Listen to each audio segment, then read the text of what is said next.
Assalamualaikum warahmatullahi wabarakatuh. Bismillahi walhamdulillah. Salatu wassalamu ala rasulillah wa ala alihi wa sahbihi wa mawalah. La hawla wa la quwata illa billah. Bersyukur kepada Allah subhanahu wa ta'ala atas segala nikmat yang telah diberikan Allah kepada kita. Berselawat kepada Rasulullah sallallahu alaihi wasallam dengan lafaz Allahumma sholli ala Muhammadin wa ala alihi sayyidina Muhammad. Pemirsa, tentunya banyak para ulama mentafsirkan makna daripada takwa. Ada ulama mentafsirkan takwa ini dengan menjalankan semua perintah Allah dan menjauhi semua larangan Allah. Ada juga ulama yang mentafsirkan makna atau definisi takwa ini bertaqarrub kepada Allah, mendekatkan diri kepada Allah. Nah, tentunya Allah subhanahu wa ta'ala sendiri telah secara detail mendefinisikan takwa ini di dalam surah Al-Baqarah ayat 1 sampai ayat 3. Sebagaimana Allah subhanahu wa ta'ala berfirman, A'udzu billahi minasyaitonir rajim. Bismillahirrahmanirrahim. Alif Lam Mim. Dzalikal kitabu la raiba fihi hudal lil muttaqin. Alladzina yu'minuna bil ghaibi wa yuqimuna as-salata wa mimma razaqnahum yunfiqun. Walladzina yu'minuna bima unzila ilaika wa ma unzila min qablik wa bil akhirati hum yuqinun. Ulaika ala hudam mir rabbihim wa ulaika humul muflihun. Itulah definisi takwa yang sebenarnya yang diterangkan Allah subhanahu wa ta'ala. Nah pemirsa, mari kita bahas sedikit arti daripada ayat yang baru saya bacakan tadi. Alif Lam Mim. Wallahu a'lam, hanya Allah yang tahu artinya. Dzalikal kitabu la raiba fihi hudal lil muttaqin. Nah, sesungguhnya Al-Quran ini diturunkan Allah sebagai huda, sebagai petunjuk bagi orang-orang yang bertakwa. Nah, Quran ini dititipkan Allah kepada kita, disampaikan Allah kepada kita sebagai petunjuk. Tujuannya supaya kita bertakwa kepada Allah. Nah, siapa orang-orang yang bertakwa itu? Alladzina yu'minuna bil ghaib, adalah orang-orang yang beriman dan yakin serta percaya kepada al-ghaib.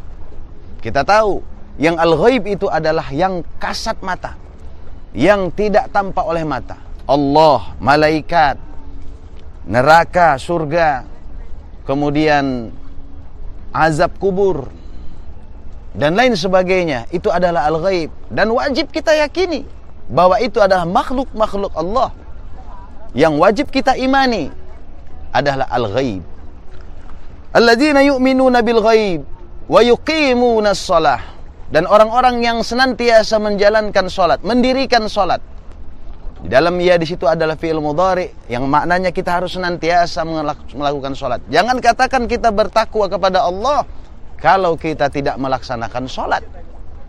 Mana mungkin ketakwaan kita dapatkan kalau kita tidak mendirikan salat. Wa yuqimunas shalah wa mimma razaqnahum yunfikun. Dan ciri-ciri orang yang bertakwa selanjutnya adalah menafkahkan sebahagian rezeki yang dititipkan Allah kepada kita. Menafkahkan di sini bukan hanya menunggu kaya kita harus bersedekah. Bahkan orang yang lagi kesulitan yang bersedekah itu nilainya yang lebih tinggi. Wa mimma razaqnahum yunfikun. Kemudian di ayat selanjutnya Allah subhanahu wa ta'ala mengatakan, walladzina yu'minuna bima unzila ilaika wa ma unzila min qablik.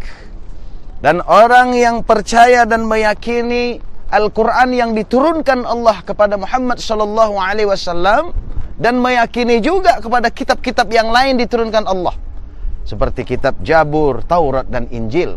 Di dalam ayat itu Allah menerangkan bahwasanya bukan hanya Al-Quran yang kitab yang diturunkan Allah kepada umat Islam, tetapi ada juga kitab-kitab yang lain seperti Injil, Zabur dan Taurat. Dan kita sebagai orang yang beriman harus terus tetap meyakini tersebut.